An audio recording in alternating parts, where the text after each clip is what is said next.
300 ವರ್ಷಗಳ ಬಳಿಕ ನಡೆಯಲಿರುವ ಶ್ರೀ ಕ್ಷೇತ್ರ ಪೆದಮಲೆ ವಾಜಲಾಯ ಧೂಮಾವತಿ ದೇವಸ್ಥಾನದ ನೇಮೋತ್ಸವ ಕಾರ್ಯಕ್ರಮದ ಆಮಂತ್ರಣ ಪತ್ರ ಉದ್ಘಾಟನಾ ಸಮಾರಂಭ ನೀರುಮಾರ್ಗದ ಪೆದಮಲೆ ಕ್ಷೇತ್ರದಲ್ಲಿ ಜರುಗಿತು.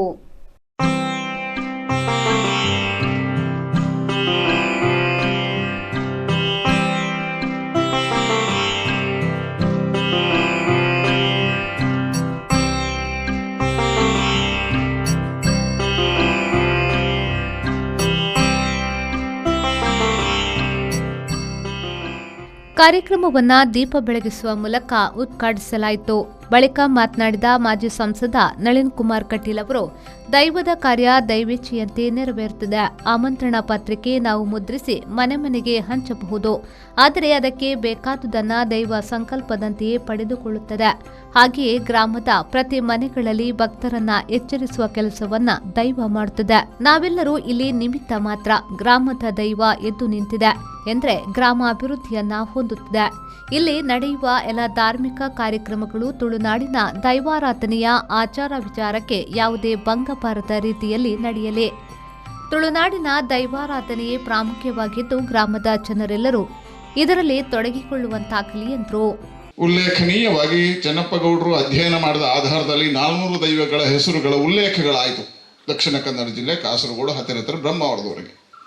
ಆದರೆ ಇವತ್ತು 1400 ದೈವಗಳ ಉಲ್ಲೇಖಗಳನ್ನು ನಮ್ಮ ಕಾಸರಗೋಡಿನ ಒಬ್ಬರು ಸಹೋದರಿ ಅಧ್ಯಯನ ಮಾಡಿ ಅನ್ನೋ ಉಲ್ಲೇಖವನ್ನು ಮಾಡಿದ್ದಾರೆ. ಎಷ್ಟು ದೈವಗಳು, ಯಾವ ಊರಿನಲ್ಲಿ ಯಾವ ದೈವ, ಯಾವ ನಡೆ, ಯಾವ ನುಡಿ, ಯಾವ ಕಟ್ಟು, ಯಾವ ಹೇಳಿದ್ರೆ ದೈವಗಳಿಗೆ ಒಂದೊಂದು ಊರಿಗೆ ಒಂದೊಂದು ಗ್ರಾಮಕ್ಕೆ ಒಂದೊಂದು ಸಂಪ್ರದಾಯಗಳಿದ್ದಾವೆ. ಇಲ್ಲಿರ್ತಕ್ಕಂಥ ದೈವಾರಾಧನೆ ಇನ್ನೊಂದು ದೈವಾರಾಧನೆಯ ಸಂಪ್ರದಾಯಗಳಲ್ಲಿ ವ್ಯತ್ಯಾಸ ಇದೆ. ರಕ್ತೇಶ್ವರ ದೈವವನ್ನು ಆರಾಧನೆ ಮಾಡ್ತಕ್ಕಂಥ ಪುತ್ತೂರು ತಾಲೂಕುಗಳಲ್ಲಿ ವ್ಯತ್ಯಾಸ ಇದೆ. ಅದೇ ಮಂಗಳೂರು ತಾಲೂಕಲ್ಲಿ ಆರಾಧನೆ ಮಾಡ್ತಕ್ಕಂಥ ಪದ್ಧತಿಗಳಲ್ಲಿ ವ್ಯತ್ಯಾಸ ಇದೆ. ಹಾಗಾಗಿ ಇದು ಜಾನಪದೀಯವಾಗಿ ಬಂದದ್ದು, ಶಾಸ್ತ್ರೀಯವಾಗಿ ಅಲ್ಲ, ಜಾನಪದೀಯವಾಗಿ ನಡ್ಕೊಂಡು ಬಂದಿರತಕ್ಕಂಥದ್ದು. ಹಾಗಾಗಿ ಇದು ನಮ್ಮ ಸಂಸ್ಕೃತಿಗಳು ಬರುವ ಮುಂಚೆ, ಆಗಮಶಾಸ್ತ್ರ ಬರುವ ಮುಂಚೆ ತುಳುನಾಡಿನಲ್ಲಿ ಜನಪದೀಯವಾಗಿ ನಾವು ದೈವಾರಾಧನೆಯನ್ನು ನಂಬಿಕೊಂಡು ಬಂದವರು. ಹಾಗಾಗಿ ದೈವಗಳಲ್ಲಿ ಸಂಸ್ಕೃತ ಶಬ್ದಗಳಿಲ್ಲ, ಅದು ಪ್ರಾರ್ಥನೆ, ಅದು ನುಡಿಗಟ್ಟಿನಲ್ಲಿ ಪ್ರಾರ್ಥನಾದ ಆಧಾರದಲ್ಲಿರ್ತಕ್ಕಂಥ ತುಳುವಿನ ನಿಜವಾಗಿರ್ತಕ್ಕಂಥ ಶಬ್ದ ಅಚ್ಚರಿಯ ಸ್ಪಷ್ಟವಾಗಿರ್ತಕ್ಕಂಥ ತುಳು ಇರ್ತಕ್ಕಂಥದ್ದು. ಅದು ದೈವಾರಾಧನೆಯಲ್ಲಿ ತುಳುನಾಡ ಸರಿಯಾಗಿರ್ತಕ್ಕಂಥ ಸಂಸ್ಕೃತಿ, ಅದು ಪರಂಪರೆ. ಮಂಗಳೂರು ಉತ್ತರ ಕ್ಷೇತ್ರದ ಶಾಸಕ ಡಾಕ್ಟರ್ ವೈ ಭರಶೆಟ್ಟಿಯವರು ಮಾತನಾಡಿ, ಇಲ್ಲಿ ಸಿಕ್ಕಿರುವ ದೈವಗಳ ಹಿಂದಿನ ಇತಿಹಾಸದ ಆಧಾರದಲ್ಲಿ ಆರಾಧನೆ ನಡೆಯಲಿ. ಇಲ್ಲಿ ಈಗಾಗಲೇ ದೇವಸ್ಥಾನದ ನಿರ್ಮಾಣ ಕಾರ್ಯಗಳು ವೇಗ ಪಡೆದುಕೊಂಡು ನಡೆಯುತ್ತಿವೆ. ಮುಂದಿನ ದಿನಗಳಲ್ಲಿ ನಡೆಯುವ ಧಾರ್ಮಿಕ ಕಾರ್ಯಕ್ರಮಗಳು ಯಶಸ್ವಿಯಾಗಿ ನಡೆಯಲಿ ಎಂದರು. ಇವತ್ತು ನಾವು ಈ ಒಂದು ಕಾಲಘಟ್ಟದಲ್ಲಿ ಇದ್ದೇವೆ. ಸರ್ಕಾರದಿಂದ ಎಂಡೋಮೆಂಟ್ ಡಿಪಾರ್ಟ್ಮೆಂಟಿಂದ ತರುವಂಥ ಪ್ರಯತ್ನಗಳಾಗಿದೆ. ಆದರೆ ಶಾಸಕರ ನಿಧಿಯಿಂದ ನಾನು 10 ಲಕ್ಷವನ್ನು ನಿಮಗೆ ಕೊಡ್ತೇನೆ ಅನ್ನುವಂಥ ಮಾತನ್ನು ಕೊಟ್ಟಿದ್ದೇನೆ. ಅದರಲ್ಲಿ 5 ಲಕ್ಷವನ್ನು ಇವಾಗಲೇ ನಾನು ಮೂಮೆಂಟ್ ಮಾಡಿದ್ದೇನೆ. ಬೇರೆ ಸೋರ್ಸ್ಗಳಿಂದ ಸಹ 1 ಲಕ್ಷವನ್ನು ಇಲ್ಲಿ ಮಾಡಿ ಕೊಟ್ಟಿದ್ದೇನೆ. ಆದರೆ ಹಿಂದೆ ನಾವು ಎಷ್ಟು ಮಾಡ್ತಾಯಿದ್ವು ಆ ರೀತಿಯಲ್ಲಿ ಆಗ್ತಾಯಿಲ್ಲ. ಹಿಂದೆ ಇವರಿಗೆ ಕೇಳಿದರೆ ನಾವು 25-50 ಅಂತ ಹೇಳಿದ್ರೆ ನಲ್ಲಣ್ಣ ಹೇಳಿದಾಗೆ ಅವ್ರ ಹತ್ರನೇ ಹೇಳಿ, ಅವ್ರ ಲೆಟ್ರ್ ತಗೊಂಡು ಅಥವಾ ಯಡಿಯೂರಪ್ಪನವ್ರ ಹತ್ರ ಹೇಳಿ 1-2 ಕೋಟಿಯನ್ನು ತರಲಿಕ್ಕೆ ನಮ್ಗೆ ಕಷ್ಟ ಆಗ್ತಿರ್ಲಿಲ್ಲ. ಈಗ ರಾಜಕೀಯದ ವಿಷಯ ಅಲ್ಲ, ಬೇರೆ ಬೇರೆ ವಿಷಯಗಳಿಂದಾಗಿ ಫಂಡ್ಸ್ಗಳು ಬರ್ತಾ ಇಲ್ಲ.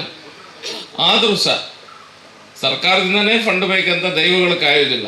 ಯಾರ ಹತ್ರ ಎಷ್ಟು ತೊಗೊಳ್ಬೇಕು, ಎಲ್ಲಿಂದ ಕರೆಸಬೇಕು, ಅದನ್ನು ಎಲ್ಲರ ಹತ್ರ ನಮ್ಮ ಕೈಯಿಂದ ಏನನ್ನು ಎಷ್ಟನ್ನು ತೊಗೊಳ್ಬೇಕು ಅದನ್ನು ಮಾಡಿಸ್ಕೊಂಡೇ ದೇವರ ಒಂದು ಈ ಕೊನೆ ಕಾಲಘಟ್ಟದಲ್ಲಿ ಇದ್ದೇವೆ. ಇನ್ನೂ ಸಹ ದೊಡ್ಡದಾದ ರೀತಿಯಲ್ಲಿ ನಮ್ಮ ಪ್ರತಿಷ್ಠಾ ಕಲಶಾಭಿಷೇಕ ಆಗಲಿಕ್ಕಿದೆ. ಅದಕ್ಕೂ ಸಹ ಸಾರ್ವಜನಿಕರ ಸಹಾಯ ಸಹ ಖಂಡಿತ ಅಗತ್ಯ ಇದೆ. ಕರಸೇವದೊಂದಿಗೆ ಬೇರೆ ರೀತಿಯ ಸೇವೆಗಳು, ಧನ ಸಹಾಯ ಇರ್ಬೋದು, ಎಲ್ಲದರ ಅಗತ್ಯ ಖಂಡಿತ ಇದ್ದೇ ಇರ್ತದೆ. ಅದು ದೊಡ್ಡ ರೀತಿಯಲ್ಲಿ ಬರ್ತದೆ ಅನ್ನುವಂಥ ನಂಬಿಕೆ ಸಹ ಇದೆ. ವೇದಿಕೆಯಲ್ಲಿ ಭಾಸ್ಕರ್ ಕೆ ಮೊಯ್ಲಿ, ಹರಿಶ್ಚಂದ್ರ ಗಟ್ಟಿ, ಭಟ್ರಕೋಡೆ ವೆಂಕಟಕೃಷ್ಣ ಭಟ್, ಸೀತಾರಾಮ್ ಎ, ಆನಂದ ಸರಿಪಲ್ಲ ಮತ್ತಿತರರು ಉಪಸ್ಥಿತರಿದ್ದರು. ಟ್ರಸ್ಟ್ ಅಧ್ಯಕ್ಷ ಗಿರಿಧರ್ ಶೆಟ್ಟಿ ಪ್ರಾಸ್ತಾವಿಕ ಮಾತನಾಡಿ ಅತಿಥಿಗಳನ್ನು ಸ್ವಾಗತಿಸಿದರು. 700 ವರ್ಷ ಇತಿಹಾಸ ಇತ್ತಿನ ವಾಜಿಲ್ಲಾಯ ಪರಿವಾರ ಧೂಮಾವತಿ ಪರಿವಾರ ದೈವಲ್ನ ಈ ದೈವಸ್ಥಾನ ಮಗರ್ದು ನೆಲತಡಿக்கு போது ಸಾಧಾರಣ 300 ವರ್ಷ ಆತನು ಬಂದು ನಂಗೆ ಪ್ರಶ್ನಾ ಮುಖಾಂತರ ತಿಳಿದು ಬರ್ತದೆ. ದೈವಸ್ಥಾನದ ಜೀರ್ಣೋದ್ಧಾರ ಕಾರ್ಯ ಪ್ರಾರಂಭ ಆದ ಸುಮಾರು 2 ವರ್ಷದ ನಿರಂತರ ಮಾತಿರ್ನ ಭಕ್ತಿರ್ನ ಇದಕ್ಕೆ ಸಂಬಂಧಪಟ್ಟನಕ್ಲ ಮಾತಿರ್ನಲ ಒಂಜಿ ಸಹಕಾರಡು ಇಡೀ ಒಂಜಿ 80% ಕೆಲಸ ಒಂಜಿ ಮುಕ್ತಾಯ ಹಂತದ ಬೈದನು ಎಲ್ಲಂಜಿ ನಡಪುನ 14 ತಾರೀಕಿರ್ದು 22 ತಾರೀಕು ಮುಟ್ಟ ನಡಪುನ ದೈವಲ್ನ ಹೊರೆ ಕಾಣಿಕೆರ್ದು ಪತ್ತಿನ ಚಪ್ಪರ ಮುಹೂರ್ತ ಐದು ಬೊಕ್ಕ ಚಾವಡಿ ಪ್ರತಿಷ್ಠೆ ಐದು ಬೊಕ್ಕ ದೈವಸ್ಥಾನ ಪ್ರತಿಷ್ಠೆ ಕೊಡಿಯೇರ್ದು ದೈವಲ್ನ ನೇಮ 2 ದಿನತ ನೆತ್ತ ಮಾತ ಒಂಜಿ ಆಮಂತ್ರಣ ಪತ್ರಿಕೆಯನ್ನು ಬಿಡುಗಡೆ ಮಲ್ಪುನ ಈ ಶುಭ ಸಂದರ್ಭಡ್ MP ಆದಿತ್ಯನ ನಳಿನ್ ಕುಮಾರ್ ಕಟೀಲ್ ರೆಡ ಯಾನ್ ಈ ರಸ್ತೆಗೆ ಸಂಪರ್ಕಗೆ ಇರ್ನ ಸಾಕಾರ ಬೋರ್ಡ್ ಒಂದು ಪೋದು ರಿಕ್ವೆಸ್ಟ್ ಮಲ್ಪನಾಗ ಆ ಸಮಯಡ್ ನಂಗೆ 2 ಕೋಟಿದ ಅನುದಾನನ ಕೊರ್ದು ಈ ಒಂಜಿ ಕೆಲಸ ಶುರು ಮಲ್ಪೆರೆ ಒಂಜಿ ಅವಕಾಶ ಮಲ್ತು ಕೊಡ್ತಿನ ನಳಿನ್ ಕುಮಾರ್ ಕಟೀಲ್ ಅರೇನು ಈ ಸಂದರ್ಭಡ್ ಎನ್ನ ಬೊಕ್ಕನಿಕ ಮಾತಿನ ಪರವಾದ ಸ್ವಾಗತ ಮಲ್ತೊಂದಿಲ್ಲ. ಶೇಷಾದರ್ ಭಟ್ ದೇವರನ್ನ ಸ್ತುತಿಸಿದ್ರು. ಶರತ್ ಸಾಲ್ಯನ್, B4 ನ್ಯೂಸ್, ಮಂಗಳೂರು.